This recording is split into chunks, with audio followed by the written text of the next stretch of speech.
नमस्कार मित्रों, मैं हूं राकेश अचल और चक्षुदर्शी के इस कार्यक्रम में आपका बहुत बहुत स्वागत है। आगे बात करूं इससे पहले निवेदन है कि आप इस वीडियो को अगर पसंद करते हैं तो लाइक करें, शेयर करें और अगर ज़रूरी समझें तो सब्सक्राइब भी करें ताकि आपको आने वाले वीडियोस के बारे में समय पर इत्तला मिलती चले। आज मैं आपसे बात करना चाहता हूं नग्नता पर। और ये नंगापन जो है राजनीति में भी है, धर्म में भी है, समाज में भी है, सब जगह है। हमारे यहाँ तो कहावत ही है कि जब हमाम में आप उतरेंगे तो नंगे होंगे ही। हमाम नवाबों के यहाँ हुआ करते थे, राजा महाराजाओं के यहाँ भी तालाब होते थे, स्नानागार होते थे, गुलाब की पंखुड़ियाँ जिसमें बिखेरी जाती थी। और मजबूरी ये है कि उसमें जब आप उतरते हैं तो आपको नंगा होना पड़ता है। नग्नता से मतलब है कि आप कच्छा लपेट सकते हैं, आप लंगोटी लगा सकते हैं, लेकिन आपने अधिकांश वस्त्र तो उतारने ही पड़ते हैं। तो ये हमाम की जो मर्यादा है कि आपको उसमें नग्न होना ही है। लेकिन अब ये नंगा होना, हमाम में ही उतरने पर आपको नंगा नहीं होना है। आप अगर संगम में भी डुबकी लगाएंगे तो आपको नंगा होना पड़ेगा।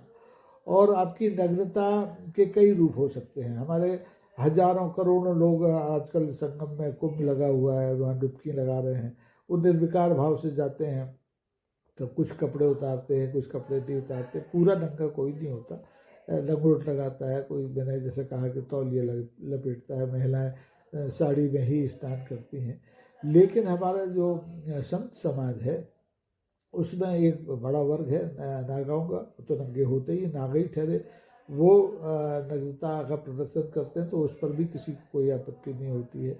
लेकिन देश की जो धर्म सत्ता है उसके मठाधीश अगर राज सत्ता के मठाधीशों के साथ नंगे होकर के संगम में डुबकी लगाए तो लोगों को हैरानी होती है। मुझे भी हैरानी हुई, मुझे बुरा भी लगा। अब हो सकता है आपको भी बुरा लगा हो सकता है आपको बुरा ना लगा हो, अच्छा लगा हो कि हमारे जो धर्म गुरु हैं, चाहे वो अखाड़ा परिषद के प्रमुख अवधेशानंद महाराज हों, चाहे पतंजलि की 25,000 करोड़ की संपत्ति के मालिक स्वामी रामदेव हों, या दूसरे निरंजन अखाड़ा है और तमाम सारे अखाड़े हैं, उनके प्रमुख संगम में उतरें और केंद्र के गृह मंत्री को उसमें डुबकी लगवाएं। डुबकी लगवाने के बाद उनका जलाभिषेक करें, उनके लिए मंत्रोच्चार करें वहाँ खड़े होकर के। ये काम सादा पंडित भी कर सकते थे जो कर्मकांड कराते हैं, लेकिन हमारे देश के जो धर्म गुरु हैं उन्होंने ये काम किया।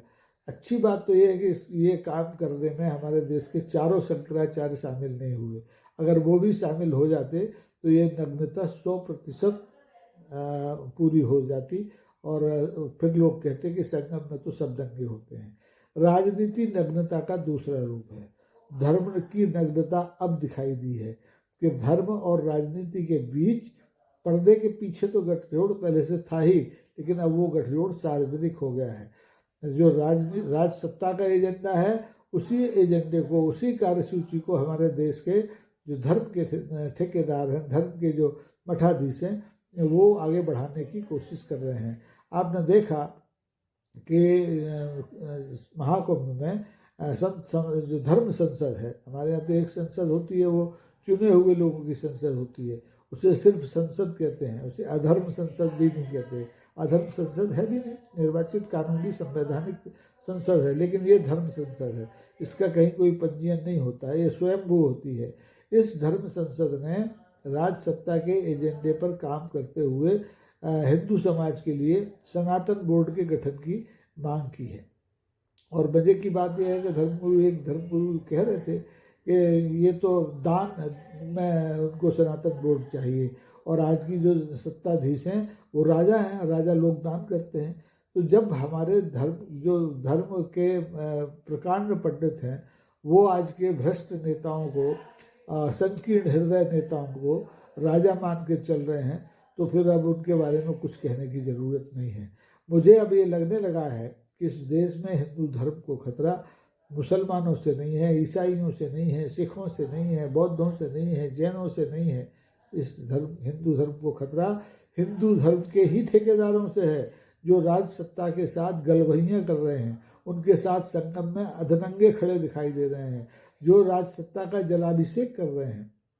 ये हद दर्जे की गिरावट है। और मैं तो चाहता हूँ कि हमारे देश के जो शंकराचार्य हैं इस पर टिप्पणी करें कि क्या अखाड़ा परिषद के संतों महंतों ने केंद्रीय गृह मंत्री के साथ डुबकी लगा करके उनका जलाभिषेक करके धर्म की रक्षा की है या धर्म की हानि की है। देखिए, धर्म बिल्कुल निजी चीज़ होती है, इसका आप इस तरह से प्रकटीकरण नहीं कर सकते हैं, लेकिन किया जा रहा है। आप देखें कि हमारे जो आज की राज सत्ता है वो दूसरे धर्म के लोगों के मामले में लगातार मदाखलत कर रही है। एक तीन तलाक था मामला, आमतौर पर होता नहीं लेकिन होता था, उसके खिलाफ सरकार ने कानून बनाया। फिर उसके बाद आप अभी देखें जो है वक्फ बोर्ड है एक अल्पसंख्यकों का, उसमें घुसपैठ की कोशिश हो रही है, उस कानून को बदला जा रहा है। अरे भाई, आपको इसकी क्या ज़रूरत पड़ी? वक्फ की संपत्ति मुसलमानों की अपनी संपत्ति है, वो उसका प्रबंधन करते हैं, सरकार उसमें गैर मुस्लिमों को क्यों उछेड़ना चाहती है? तो ये मदाखलत है। क्या सरकार जो सनातन बोर्ड बनाएगी उसमें गैर हिंदुओं को प्रवेश दिला देगी, मुसलमानों को उसके प्रशासन में शामिल कर लेगी? शायद ऐसा नहीं होगा। तो ये जानबूझ करके हमारे देश की जो समरसता है, जो धर्मनिरपेक्षता है, उसको तार तार करने की कोशिश की जा रही है। और संगम ने इस कोशिश पर एक तरह से मोहर लगा दी है। आप देखिए कि संगम में जिस तरह से इस बार व्यवसायीकरण हुआ है, मैंने वैसा पहले नहीं हुआ। मैंने कई संगम देखे हैं, कई महाकुंभ देखे हैं, कम से कम 5 महाकुंभ तो मुझे स्मरण में आते हैं। ऐसी चकाचौंध, ऐसा व्यवसायीकरण, ऐसी नग्नता पहले कभी देखने में नहीं आई। पहले भी हमारे अखाड़ों के 13 अखाड़े जो पंजीकृत हैं उनके साधु संत आकर के कुंभ में डुबकी लगाते थे, संगम में डुबकी लगाते थे। आम जनता जाती थी, वो सरकार से किसी सुविधा की अपेक्षा करते हुए नहीं जाती थी, लेकिन सरकार इंतजाम करती थी। और सरकार को इंतजाम करना चाहिए जहाँ भीड़ इकट्ठी होती हो। इस सरकार ने भी इंतजाम किए हैं, लेकिन इस सरकार ने जो इंतजाम किए हैं वो अनूठे तो हैं, लेकिन उनके पीछे एक राजनीतिक दृष्टि है। आप संगम के पूरे परिक्षेत्र में घूम कर देखिए, आपको हमारे जो धार्मिक चरित्र हैं उनके कटआउट लगे नहीं मिलेंगे, हमारे जो धर्म गुरु हैं उनके कटआउट लगे हुए नहीं मिलेंगे। वहाँ पर मुख्यमंत्री, प्रधानमंत्री के कटआउट लगे हुए मिलेंगे, उनकी योजनाओं के प्रचार के बोर्ड लगे हुए मिलेंगे।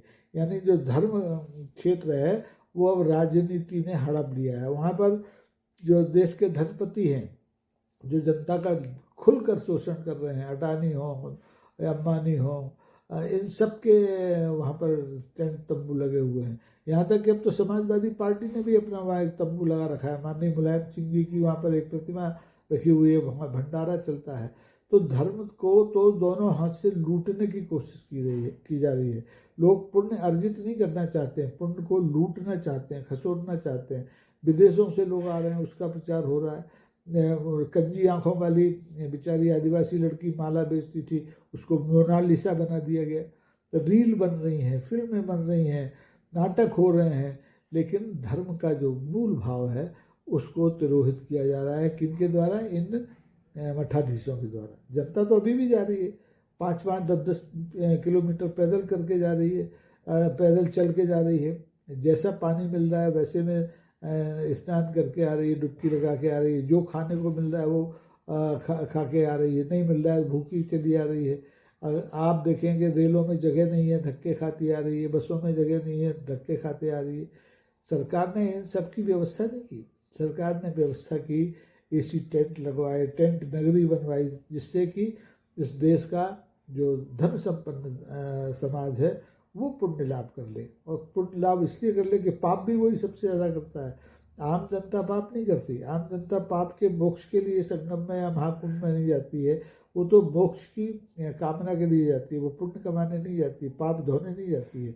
गंगा को गंदा हमारा आम आदमी नहीं करता है, ये लोग करते हैं, जो कि जिन पर के दंगों के आरोप हों, जिन पर के हत्याओं के आरोप हों, जिन पर के जेब कटी के आरोप हों, जिन पर के करोड़ों अरबों के भ्रष्टाचार के आरोप हों, ऐसे लोगों के साथ अगर हमारी धर्म संसद, हमारे धर्म गुरु, हमारे मठाधीश, हमारे अखाड़ेबाज खड़े होंगे तो निश्चित रूप से उसका गलत संदेश समाज में जाएगा। इसका राजनीतिक लाभ क्षण भर के लिए मिल सकता है, मिलेगा। हो सकता है दिल्ली के चुनाव में भारतीय जनता पार्टी कुंभ की डुबकी लगा करके ही तर जाए, लेकिन ये समाज तार तार हो जाएगा, ये समाज टूट जाएगा, ये समाज तोड़ने की साजिश है। संगम का मतलब क्या होता है? जोड़िए, लेकिन यहाँ समाज को तोड़ने की कोशिशें हो रही हैं और इन कोशिशों का प्रतिकार करना जरूरी है। मैं ठेठ सनातनी हूँ, मैं संगम में, मेरी नदी में, गंगा में बहुत आस्था है, लेकिन मैं अपने धर्म गुरुओं को राज सत्ता के आगे पीछे नृत्य करते हुए नहीं देख सकता, और देखता हूँ तो मैं आहत होता हूँ, मेरी आस्था आहत होती है। मैं इन धर्म गुरुओं पर कैसे भरोसा कर लूँ कि ये पक्षपाती राज सत्ता से, निर्मम राज सत्ता से आम आदमी की रक्षा कर पाएंगे। ये भी एक समानांतर अर्थव्यवस्था के भागीदार हैं।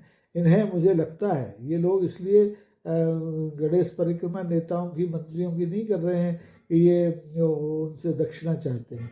ये डरे हुए लोग हैं, इन्हें डर लगता है कि ये जो क्रूर आदमी है, जो सत्ता का चरित्र क्रूरता का होता है, ये जो क्रूर सत्ता है, ये कहीं उनके पीछे भी ईडी सीबीआई ना लगा दे, कहीं इन्हें भी जेल की हवा ना खिला दे। क्योंकि देखिए, आपको याद हो, मुझे याद है जब मैं जनसत्ता के लिए काम करता था तो हम लोगों ने एक खास अभियान चलाया था कि ये जो धर्म के ठेकेदार हैं, ये पैसे का निवेश और कर चोरी कैसे करते हैं। उसमें बहुत से बाबाओं ने, धर्म प्रमुखों ने स्वीकार किया था कि वो आपसे 1 लाख रुपया लेते हैं आपका टैक्स बचाने के लिए, और बाद में 90,000 वापस कर देते, 10,000 रख लेते हैं, फर्जी रसीदें देते, फर्जी लेन देन करते हैं, हवाला करते हैं, कारोबार करते हैं, ब्रोकरशिप करते हैं। लेकिन हमारी जनता है कि फिर भी इन पर मरती है, फिर भी इनकी बात मान लेती है, फिर भी इनके कहने पर अपने राजनीतिक फैसले कर लेती है। लेकिन अब समय आ गया है कि इन सब के प्रति जनता जागरूक हो, देखे कि हमारे जो धर्म गुरु हैं उस संगम में नेताओं के साथ कैसे नग्नता का प्रदर्शन कर रहे हैं, कैसे जलाभिषेक कर रहे हैं। ये उन्हें नहीं करना चाहिए। धर्म की शुचिता तभी है जबकि धर्म सत्ता राज सत्ता से ऊपर रहे। हमारे यहाँ कहा जाता था संस्कृत में, स्वदेशे पूज्यते राजा विद्वान सर्वत्र पूज्यते। अब लगता है कि विद्वान पूज्यते स्वदेशे और राजा सर्वत्र पूज्यते। क्योंकि देखिए, उत्तर प्रदेश में तो इस समय घनघोर धार्मिक सरकार है, डबल इंजन की है, और ऊपर से योगी जो उसके मुख्यमंत्री हैं, तो वहाँ तो ये सब होना ही था, अवश्यंभावी था, बेशर्मी के साथ होना था, हो रहा है। अभी कुछ दिन और बाकी हैं महाकुंभ के, उसमें आने वाले दिनों में आप देखेंगे कि ऐसे और कई दृश्य दिखाई देंगे। आप 5 फरवरी का इंतजार कीजिए, उस दिन देश के माननीय प्रधानमंत्री भी मोक्ष की कामना, विश्व कल्याण की कामना, पाप विमोचन की कामना को लेकर के कुंभ में डुबकी लगाएंगे, और उसी दिन दिल्ली में विधानसभा के लिए मतदान होगा, ताकि संगम का संदेश दिल्ली तक पहुँचे, लोग देखें कि इस देश का भविष्य किसके हाथ में सुरक्षित है, किसके हाथ में असुरक्षित है। तो आज की बात यहीं समाप्त करता हूँ। आपको अगर ये वीडियो पसंद आता हो, आपको लगता हो कि विषय सही है, इस पर विमर्श होना चाहिए, लोगों को इसमें हिस्सेदारी करना चाहिए, तो आप इसे लाइक करें, शेयर करें और सब्सक्राइब करें, ताकि आने वाले दिनों में और इसी तरह के मुद्दों पर आपको बातचीत में भागीदार बनाया जा सके। बहुत बहुत धन्यवाद। नमस्कार।